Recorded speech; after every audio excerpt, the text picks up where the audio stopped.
To set up for the logos in vinyl, I'm going to hit New. I'm going to come over here to Size and choose Inches, and I'm going to want to make it 5 inches by 5 inches. There's 5 inches by 5 inches. I'm going to just type my last name and logo, so I know that I've got that down there, and I'm going to hit Create.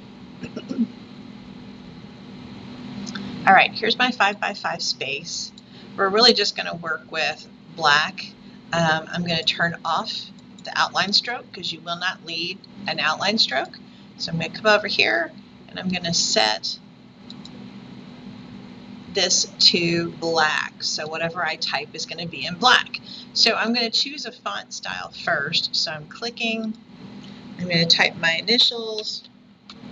Oops. There we go. And then I'm going to highlight this. And I want to come over here to the character box and I want to make this guy significantly larger so we can see it and work with it a little bit better.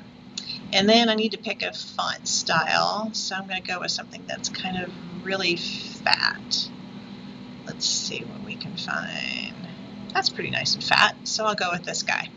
Okay, so currently this lettering is just that, it's lettering. These are not shapes, and I know that because there's a line that runs underneath of them. That's where the type types on.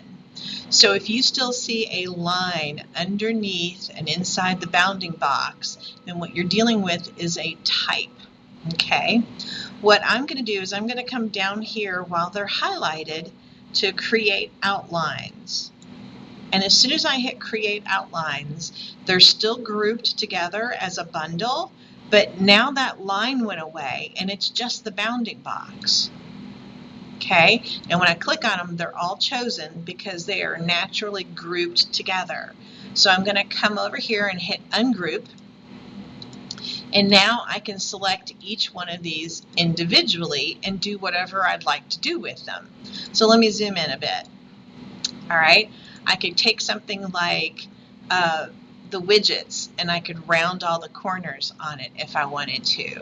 Or I could just round and hold down Shift, select my two guys, and then only those are rounded. Ooh, okay. So those are just some options. I could extend maybe my letter E so it hits the M, right? So I'm going to hold down Shift and keep selecting all of the end anchor points. See how they're turning blue on the ends of them? That means they're selected. And I can hit my right arrow key and they have run into the letter M. Okay, this is where any color that touches itself, like this black color has touched and overlapped onto this black, that's where you need to merge with the shape builder. Okay, so that means I would need to come in here because this color black is touching this color black. I highlighted both the E and the M, and I'm going to use the shape builder and I'm dragging between them to make sure that that is now all one large shape.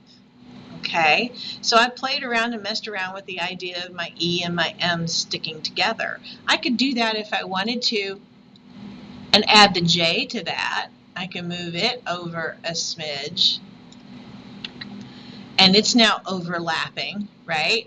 And if it's touching, see, I need to merge it together. So now the whole bloody thing is one big object. How do I know that? I'm going to go up here under View and I'm going to click Outline. Can you see that? How it's all one big open shape, right? That's what the sticker machine needs to see. It needs to see that any objects that are touching have been merged together using the shape builder, and we're just dealing with one big continuous shape. These would be punched out. Okay, so if you're like, okay, Ms. Martin, I need to get back to regular, let's get back to the overview mode, okay? And then you can see the whole thing itself, right? Other things that you know that you can do, let me undo some of this stuff here. Okay, So I've undone a lot of this stuff. I just kind of went to Control Z and did that multiple times and moved backwards. Other things we know that we can do with these shapes, we can click on any anchor point and extend corners if you wanted to kind of change things up a bit, right? I could go and go with all of these, and all of a sudden I've got a little bit of a different design. I could slice through or cut off some of these objects in some way. Let's say I'm going to take a selection tool there, Ms. Martin. Hold on. Deselect. Okay, I'm going to use my selection tool, and I'm going to double click, and I'm going to make a new color so I can see this shape a little bit easier. I'm going to draw a rectangle shape that's going to cut through my object, or objects, right? Because they're now shapes themselves. Okay, what if I want to cut through a hole that slices through all of my letters in some way? So I'm going to use Shape Builder to highlight this.